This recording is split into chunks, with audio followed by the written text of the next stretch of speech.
ও আইরে ছুটে আয়, পুজোর গন্ধ এসেছে।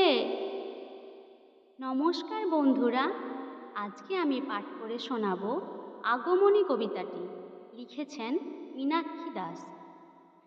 কাশ ফুলে ফুলে ঢেকে গেছে মাঠ, ভোরের শিউলি ঝড়ে টুপটাপ।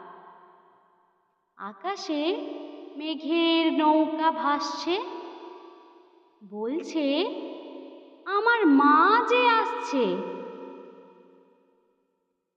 জলেতে পদ্ম পাপড়ি ছড়িয়ে, শালুক ডাঁটার কোমর জড়িয়ে, ঢাকের তালেতে নাচছে হাসছে, বলছে আমার মা যে আসছে। ওই বেজে ওঠে আগমনীর সুর, লুটোপুটি খায় সোনা রোদ্দুর।